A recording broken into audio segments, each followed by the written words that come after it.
Somos, enfim, o que fazemos para transformar o que somos. A identidade não é uma peça de museu quietinha na vitrine, mas a sempre assombrosa síntese das contradições nossas de cada dia. A linguagem Tudo como que aqui é traição, contado gritam aconteceu. carrascos para eles. O autor No escreve Equador, tal como os a memória carrascos guardou. chamam de carrascos Alguns as suas nomes vítimas. poucos foram Índios mudados. carrascos, gritam. De cada 3 equatorianos, um é índio. Os outros 2 cobram dele todos os dias a derrota histórica. Somos os vencidos.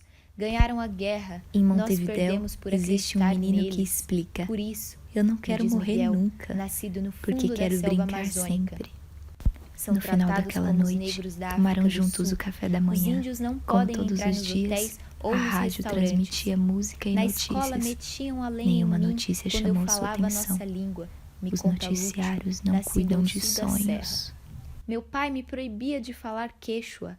É pelo seu bem, me dizia. Recorda Rosa, a mulher de Lúcio. Rosa e Lúcio vivem em Quito. No muro de Estão Mazatep, na acostumados a Nicarágua, ouvir. pouco Índio de depois da merda. queda do Os ditador índios são Somoza, bobos, vagabundos, vão bêbados. morrer de Faz o que o saudades, sistema mas despreza, não voltarão. despreza o que ignora. Porque Em ignora o que seguida tem. chega uma tentação Por de trás da choramingar, máscara do desprezo o aparece viscoso o pânico. domínio da Estas nostalgia e vozes da morte, antigas, e corre-se o teimosamente risco de vivas, viver com a o que cabeça dizem, virada para trás, viver morrendo, que é uma maneira de dar razão ao sistema que em seguida chega uma tentação de choramingar, desde que éramos pequenos, o viscoso domínio da nostalgia e da morte, e corre-se o risco de viver com a cabeça virada para trás, viver morrendo, que é uma maneira de dar razão ao sistema que despreza os vivos. Acontece, desde que éramos pequenos, a gente tem a sorte de sentir que é algo na infinita solidão do universo, é uma coisa que alguma coisa a mais que uma ridícula partícula de pó, alguma coisa além de um momentinho fugaz. Olá, sejam todas, todos e todes muito bem-vindos, bem-vindas e bem-vindes a essa aula, conversa, bate-papo, a essa troca sobre a memória e os gêneros literários em Eduardo Galeano. Bom, Eduardo Galeano foi um escritor uruguaio, nascido em Montevidéu no ano de 1940 e falecido em 2015, também em Montevidéu. Galeano foi escritor, jornalista, um grande ativista político e um escritor latino-americano muito importante. Inclusive, eu acho que não tem o devido reconhecimento como deveria ter, mas eu considero a sua obra de extrema importância para entendermos não só de técnica, de literatura, mas também principalmente da história da América Latina, a qual o autor tanto cita em suas obras. É um prazer estar aqui com você hoje, eu espero que vocês curtam muito e apreciem. Galeano é autor de mais de 40 obras, livros publicados e traduzidos para diversos idiomas, mas hoje a gente vai recortar o nosso olhar em 3 livros que eu separei para vocês. O primeiro é esse aqui, Dias e Noites de Amor e de Guerra. A edição que eu tenho é essa daqui, da LPM Pocket. Esse livro foi publicado em 1978. O segundo é O Livro dos Abraços, também pela mesma editora, que foi publicado em 1989, alguns anos depois. E esse daqui, também da mesma editora, chamado Bocas do Tempo, que foi publicado mais recentemente, em 2004. Bom, apesar dos livros terem uma distância, né, entre eles em relação à publicação, tem alguns aspectos que são muito comuns entre esses livros e também outros do escritor, e são os aspectos que eu quero trazer aqui hoje, que é a memória. Então, como a memória está presente em todas essas obras, em tudo que esse autor escreve nesses livros, e os gêneros literários, ou melhor, o que eu decidi chamar da dissolução dos gêneros literários que o Galeano pratica. Bom, em seus livros, geralmente, nós encontramos textos curtos, como se fosse uma coletânea de pequenas crônicas, pequenos contos, pequenos relatos que o autor traz. Alguns, por exemplo, não tem mais do que 7 linhas ou 10 linhas, são compostos de poucos parágrafos, e eu acho que nesse aspecto também reside um pouco da genialidade do autor, que é extremamente cirúrgico e consegue passar informações, consegue criar pequenas narrativas em poucas palavras, em poucos parágrafos, e arrebatar a gente mesmo assim com textos mais curtos. O que acontece também é uma dissolução desses gêneros literários, porque ora você encontra crônicas, ora contos, ora textos jornalísticos, muitos dados históricos, relatos pessoais, trechos que parecem de ensaios. Então é como se os gêneros fossem se fundindo um ao outro, como se o autor criasse ali um novo estilo de escrita. Eu acredito que o autor não estava também preocupado em reduzir o seu trabalho, em recortar o seu trabalho, segmentar o seu trabalho de forma a olhar para um único estilo de escrita, para um único gênero literário e apostar nesse gênero, né? O que o autor faz é escrever com uma certa liberdade, assim, e isso é muito bonito. Os livros, inclusive, podem ser lidos de maneira fragmentada, não existe exatamente uma ordem cronológica sobre essas obras que nós estamos tratando aqui, não existe exatamente uma ordem cronológica para você ir lendo os textos que estão nos livros, e isso também é muito interessante. A rua. Quantos milhões de pessoas cabem numa única rua? Naquele meio-dia, todos os habitantes de Buenos Aires andavam pela Rua Flórida, a única rua ainda caminhável da cidade. Era uma multidão de urbanoides fugidos de seus invólucros. Uma multidão de pernas que caminhavam muito apressadas, como se fosse durar pouco aquele espaço de exílio no reino dos motores. No meio daquele mundaréu de gente, Rogério Garcia Lupo percebeu que um senhor vinha se aproximando, trabalhosamente abrindo espaço com os cotovelos até onde ele estava. O senhor, de aspecto respeitável, abriu os braços e Rogério, sem tempo para pensar, foi abraçado e abraçou. Era um rosto vagamente familiar. Rogério não atinou mais que perguntar: quem somos? Anatomia do medo. Nasce o dia, tocado pelos dedos do sol. Nos campos de El Salvador, as mulheres acendem os fogões e começam seus afazeres. Como você amanheceu? Perguntam, porque também elas, como o dia, amanhecem. Pelos próprios corpos conhecem o que o novo dia lhes dará. Nos anos da guerra, na hora do amanhecer, cada corpo de mulher era um mapa do medo. Se o medo oprimia seus peitos, alguns de seus filhos não iam regressar. Se apertasse a barriga, o exército estava se aproximando. E se os rins doíam, ia faltar água no poço. E ia arriscar a vida quem saísse para buscá-la. Uma das características fundamentais das obras do Galeano é o caráter histórico que os seus textos, a maioria deles, trazem, não só da história do mundo, mas principalmente da história da América Latina, onde o autor recorta muito o seu olhar. Mas apesar disso, o autor nega o caráter meramente histórico das suas obras e diz, nas palavras do autor, ser um autor obcecado com a lembrança do passado da América e, sobretudo, da América Latina, uma terra intimamente condenada à amnésia. E isso já puxa um gancho para a nossa próxima etapa, que é falar sobre a memória. Como a memória ganha espaço e tem espaço crucial e papel fundamental em toda a obra do autor. Bom, a memória é um campo aberto e muito vasto. Nós poderíamos ficar aqui horas falando apenas sobre aspectos da memória, sobre como ela se forma e tudo mais.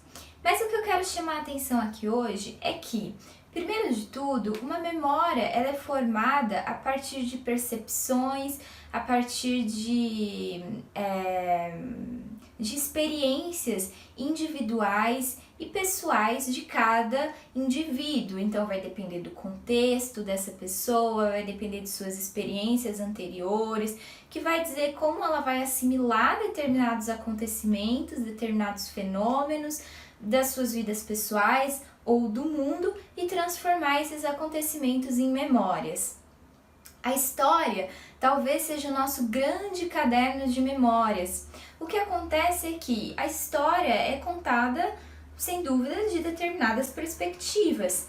E, dessa maneira, alguns pontos de vista, algumas perspectivas são privilegiadas em detrimento de outras que às vezes acabam fadadas ao esquecimento, que não chegam até o conhecimento geral e acabam se dissolvendo no tempo, enfim.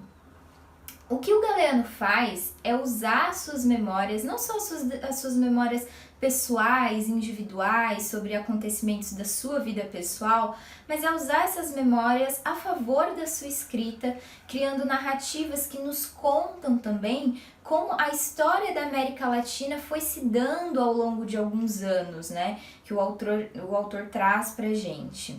E isso é muito interessante de ser explorado nas obras do autor.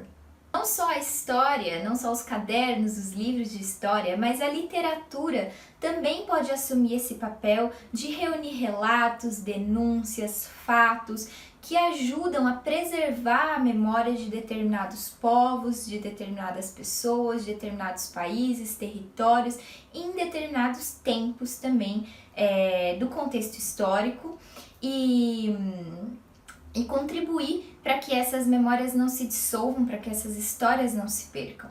Na Folha de Rosto, de Dias e Noites de Amor e de Guerra, tem uma citação interessante que já fala um pouco sobre isso, que diz: "Tudo o que aqui é contado aconteceu. O autor escreve tal como a memória guardou. Alguns nomes, poucos, foram mudados." Também na folha de Bocas do Tempo tem uma menção a isso que eu acho interessante trazer, que é essa do próprio autor. "Este livro conta histórias que vivi e escutei. Em alguns casos, as histórias que escutei mencionavam suas fontes. Quero também agradecer aos muitos colaboradores que não estão mencionados." Então, esse é um movimento muito comum na obra do Galeano, que é usar de histórias, usar de relatos que o autor foi colhendo durante os seus anos de experiência para criar narrativas dentro desses livros que se apoiam principalmente na realidade.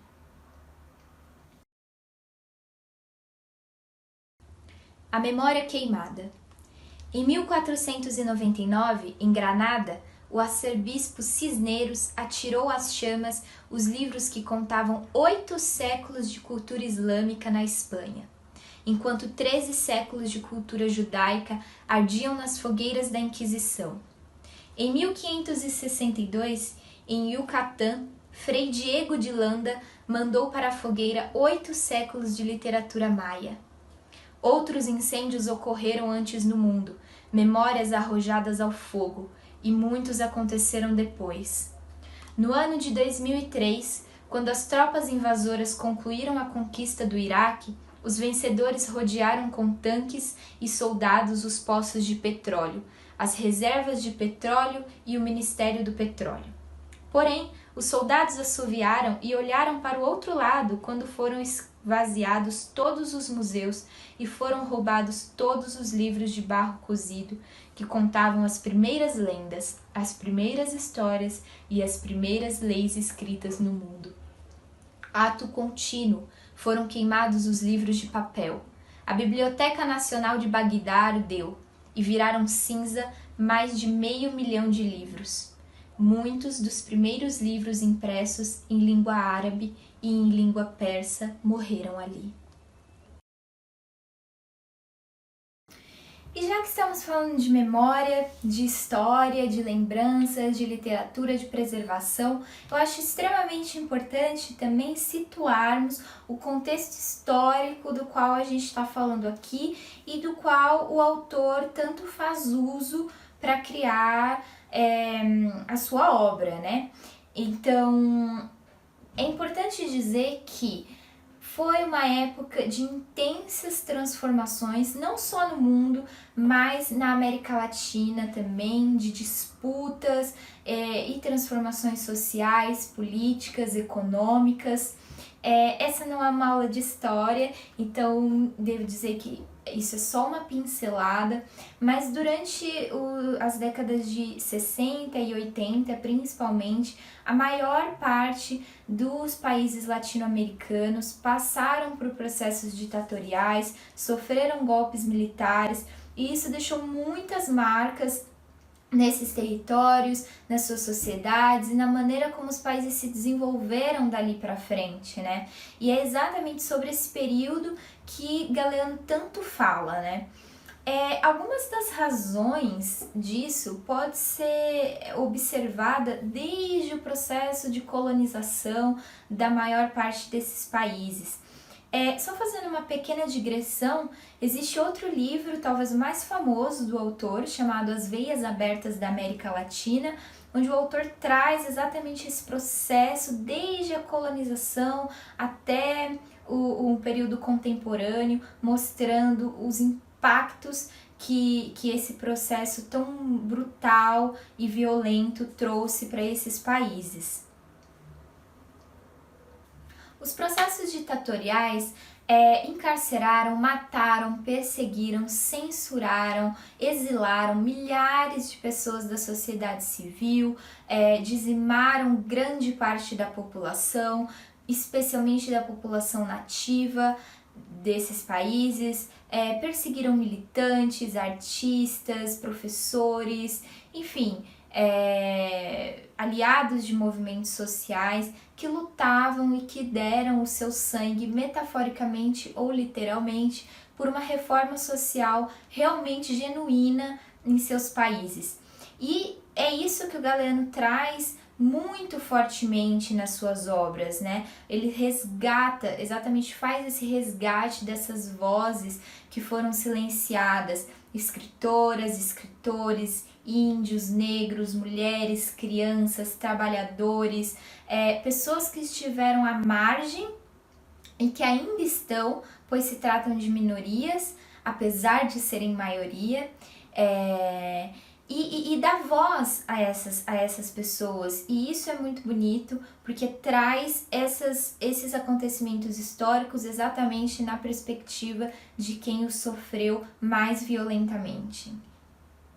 As obras de Galeano se transformam então numa poderosa fonte de relatos históricos, de fatos, de acontecimentos, de memórias, não só do mundo, não só memórias externas, mas o interessante é como o autor faz exatamente coexistir as duas coisas. Como em toda a sua obra existe essas duas camadas, que é o que acontecia no mundo, mas também o que acontecia em sua própria vida, né? Como que o autor estava envolvido diante desses acontecimentos, o que esses relatos pessoais podem somar para melhor ajudar a gente a entender o que acontecia nessa época.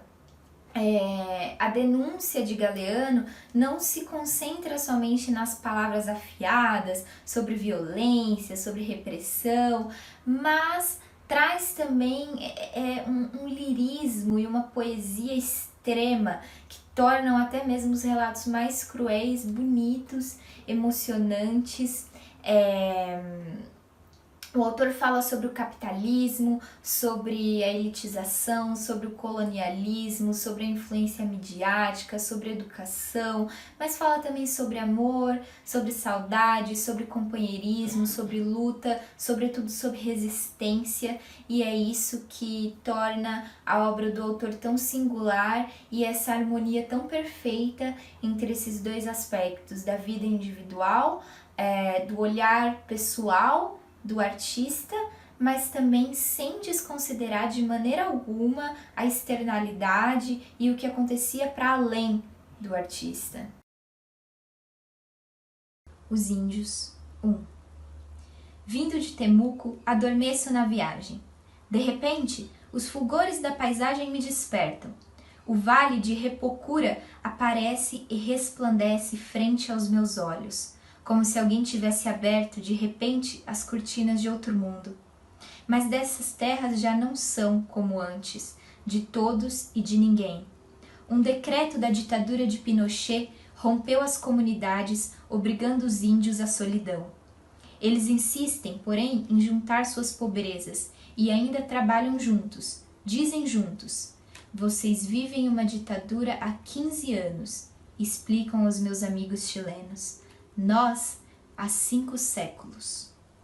Nos sentamos em círculos, estamos reunidos em um centro médico que não tem, nem nunca teve um médico, nem um estagiário, nem enfermeiro, nem nada. A gente é para morrer, e só, diz uma das mulheres. Os índios, culpados por serem incapazes de propriedade privada, não existem. No Chile, não existem índios, apenas chilenos, dizem os cartazes do governo. Onde se recebe a renda per capita? Tem muito morto de fome querendo saber.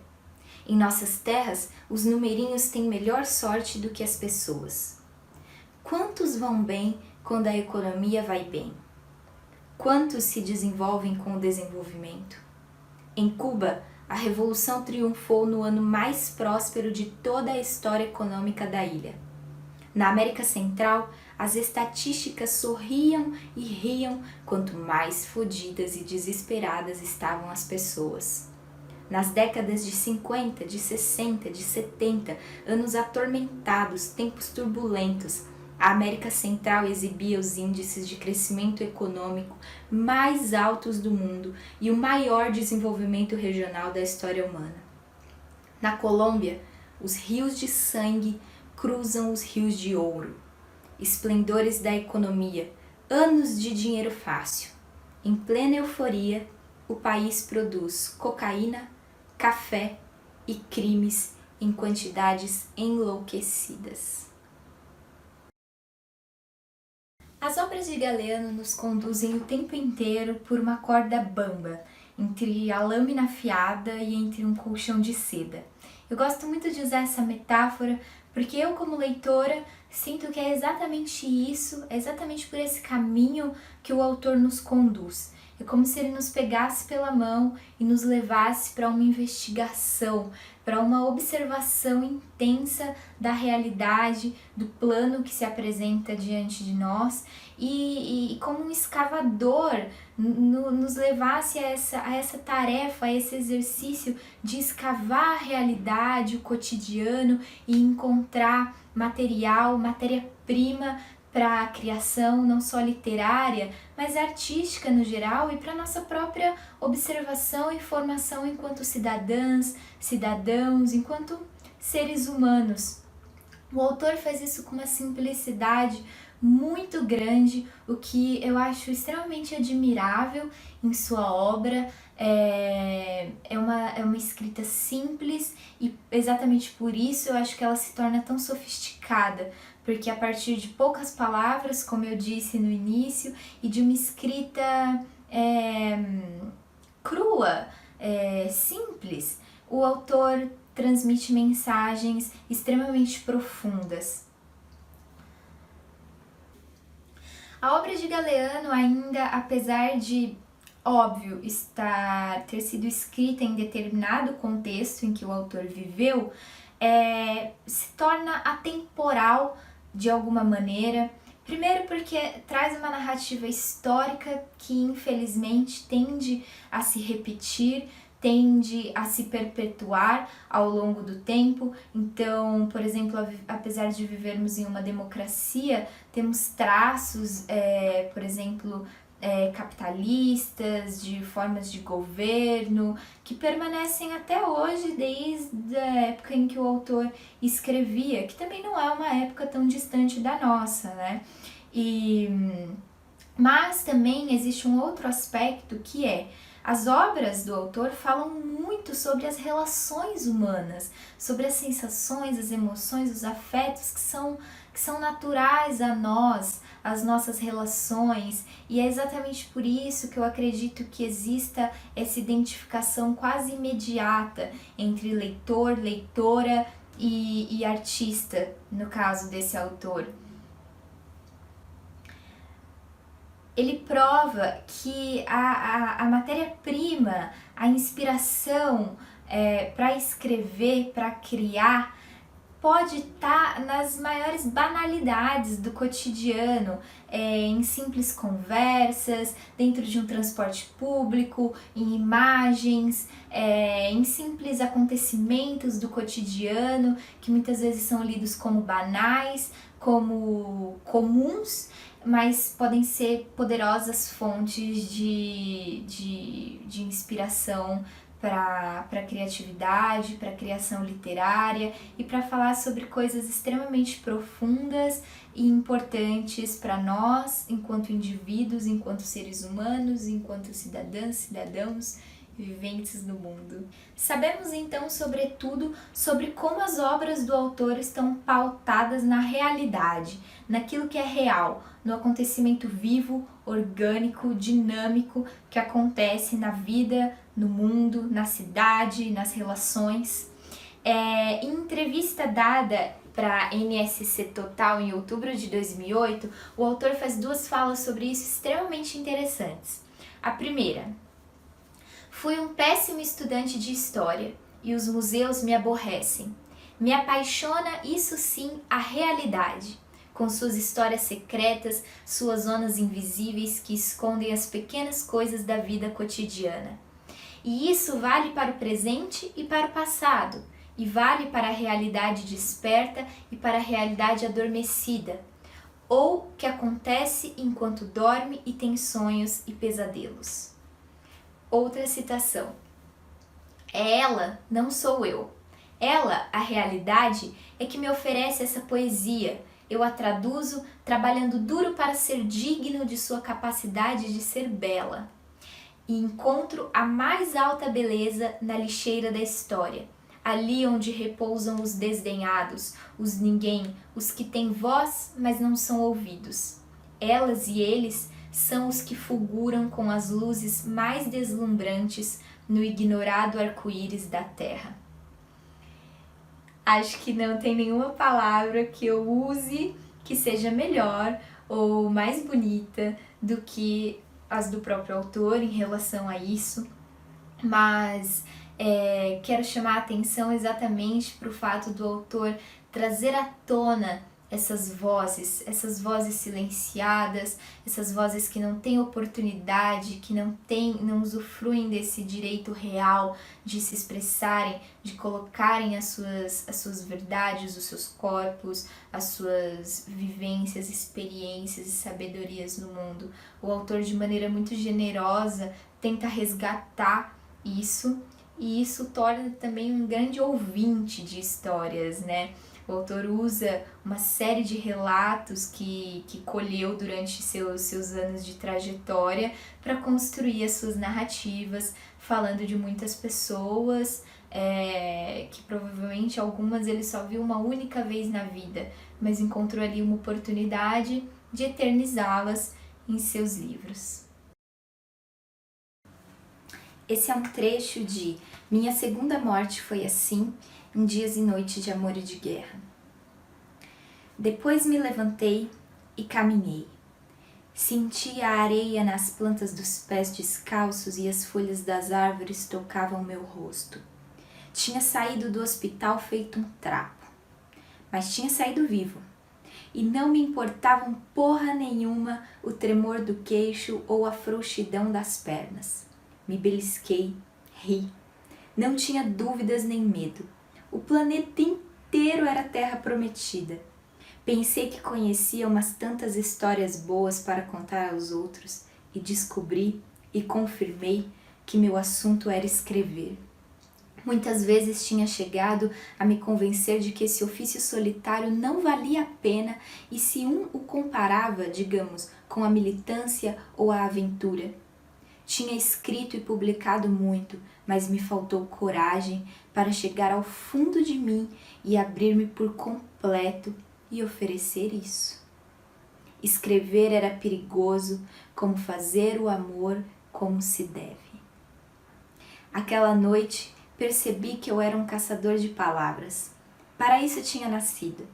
Essa ia ser minha maneira de estar com os demais depois de morto, e assim não iam morrer totalmente as pessoas e coisas que eu tinha querido. Escrever era um desafio, eu sabia. Desafiar-me, me provocar, dizer a mim mesmo, não vai conseguir. E também sabia que para que nascessem as palavras, eu tinha de fechar os olhos e pensar intensamente em uma mulher. Em O Livro dos Abraços, existe uma série de textos chamado Dizem as Paredes, que são textos muito curtos e muito simples, onde o autor simplesmente pega algumas frases que este viu pintada, escrita em alguns muros de cidades onde o autor visitou e transcreve para o livro. O interessante é que existem frases de todos os tipos, frases de amor, de saudade, declarações, frases políticas, de resistência, de luta. E o que eu acho interessante nessa série é que algo escrito nos muros, na cidade, em algum lugar, né, dessa fisicalidade, da materialidade do território, é tão efêmero porque pode sofrer o desgaste do tempo, pode ser apagado com algumas demãos de tinta, pode ser apagado com a chuva, pode ser substituído por qualquer outra coisa. Mas a partir do momento que Galeano pega essas frases e transcreve para os livros, é como se ele eternizasse essas vozes anônimas que escreveram essas coisas e eternizasse também um momento, um fragmento daquele território. Até porque território não é só materialidade, não é só as coisas que estão no território, mas é também tudo aquilo que acontece nele, todos aqueles fenômenos, aquelas interferências, aquelas resistências que acontecem nele, que dizem que aquelas pessoas estão vivas, estão existindo e estão ali se comunicando com a cidade, com outras pessoas, trocando os olhares. E Galeano também deixa isso eternizado nos seus textos, refletindo também a realidade de uma época, né? Quando observamos, por exemplo, as frases que são muito políticas, que denunciavam algum sistema da época, e isso é extremamente válido, extremamente interessante em sua obra, novamente fazendo esse movimento de pescar o que é real, pescar a realidade, as interferências que existem na materialidade, nas relações e eternizá-las na literatura, atravessando o tempo e também o espaço. Em pleno centro de Medellín, a letra com sangue entra. Embaixo, assinando, Carrasco Alfabetizador. Na cidade uruguaia de Melo. Ajude a polícia, torture-se. No muro de Mazatep, na Nicarágua, pouco depois da queda do ditador Somoza. Vão morrer de saudades, mas não voltarão. Interessante falar também sobre as personagens, sobre as figuras, sobre as pessoas que aparecem nas obras de Galeano. Uma coisa interessante que o autor faz é trazer a maior parte dessas pessoas com seus nomes próprios para os textos. E isso cria uma espécie de intimidade, de proximidade entre nós, leitoras, leitores, entre o autor, entre essas pessoas e a obra como um todo. Algumas são até chamadas pelos apelidos quando se tratam de pessoas muito próximas do autor. Isso é interessante porque mostra como Galeano pega não só elementos da realidade, da história, mas ele pega essas figuras também e coloca de maneira muito crua nos textos. Alguns nomes foram mudados, acredito que alguns possam até ter sido inventados pelo autor. Pensar também que não se trata apenas de relatos crus sobre a realidade, sobre a história, mas que há sempre essa camada de fabulação e de poesia também, né? Galeano nos prova isso a todo momento. Sempre há espaço para poesia, sempre há espaço para que outras vozes, outras perspectivas e pessoas reais sejam ouvidas, sejam escutadas. É interessante porque quando eu leio esses textos, sempre me dá a sensação de que, nossa, essa pessoa realmente existiu, né? Isso também evidencia como a ficção e a realidade, nesse sentido, estão muito atreladas na obra do autor e talvez até na realidade, né? O que é até contraditório dizer, mas como a realidade está o tempo inteiro interferindo na ficção e a ficção na realidade, e isso vira uma malha harmoniosa e quase uniforme, onde a gente quase não se apega mais a isso, né? O que é real, o que não é real, porque todas as coisas estão ali coexistindo. Introdução à história da América. Havia 2 povoados indígenas que eram vizinhos. Viviam das ovelhas e do pouco que a terra dava. Cultivavam em patamares a ladeira de uma montanha que desce até um lago muito belo perto de Quito. As 2 aldeias tinham o mesmo nome e se odiavam. Entre uma e outra havia uma igreja. O padre morria de fome. Uma noite enterrou uma virgem de madeira e jogou sal em cima. Ao amanhecer, as ovelhas cavaram a terra e apareceu a milagrosa. A virgem foi coberta de oferendas. Das 2 aldeias traziam alimentos, roupas e enfeites. Os homens de cada aldeia pediam à virgem a morte dos homens da aldeia vizinha, e pelas noites os assassinavam a facão. Dizia-se: é a vontade da milagrosa. Cada promessa era uma vingança, e assim os 2 povoados, que chamavam Pucará, se exterminaram mutuamente. O padre ficou rico. Aos pés da Virgem tinham ido parar todas as coisas, as colheitas e os animais. Então, uma cadeia hoteleira internacional comprou por um punhado de moedas as terras sem ninguém. Nas margens do lago se levantará um centro turístico. Bom, e agora, para ir finalizando essa nossa troca, essa nossa conversa, e também para amarrar um pouco tudo que foi dito sobre o autor até agora, eu queria falar um pouquinho sobre a observação, ou melhor, sobre a observação que antecede a memória. Mas como assim? Bom, a observação eu gosto de pensar nela como se fosse uma espécie de músculo que a gente exercita e que vai ganhando forma ou perdendo forma. A observação ela precisa ser exercitada no sentido de nos deixarmos abertas e abertos mesmo para nos afetarmos pelas coisas que acontecem ao nosso redor e com a gente mesmo. É um pouco também, se pensarmos, até um processo de autoconhecimento, exercitar essa observação sobre a externalidade, sobre os outros, mas sobre nós mesmos.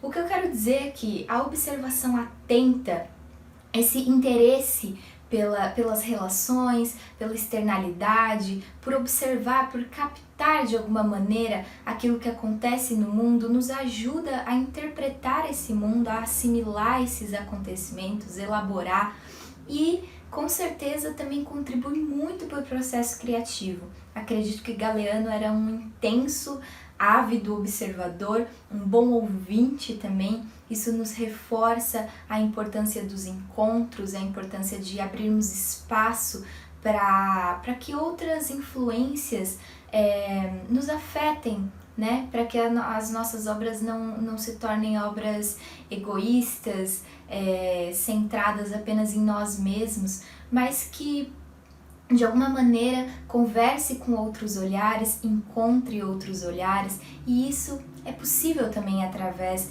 da observação, através daquilo que nós captamos no nosso dia a dia, no nosso cotidiano.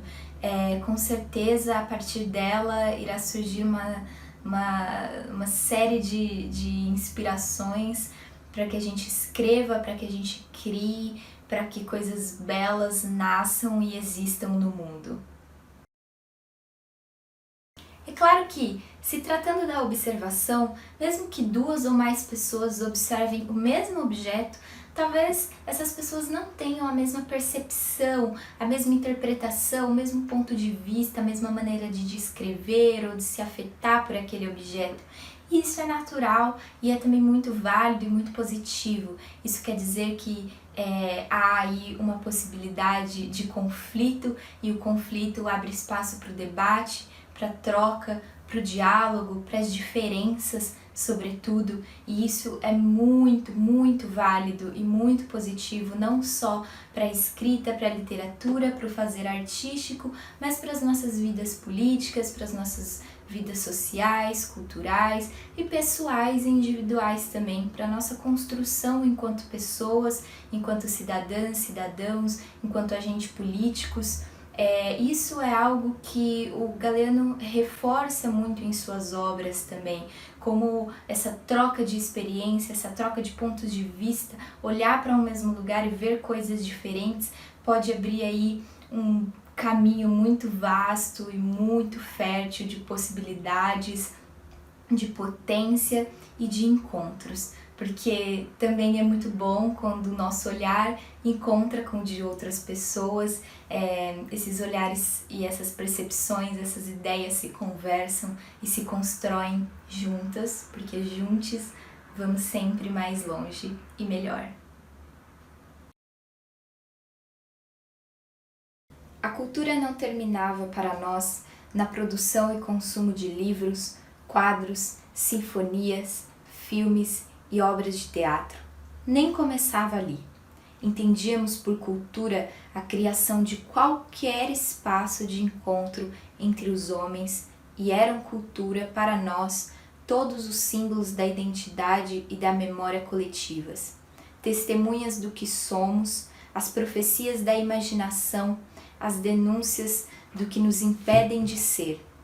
A cultura é comunicação ou não é nada.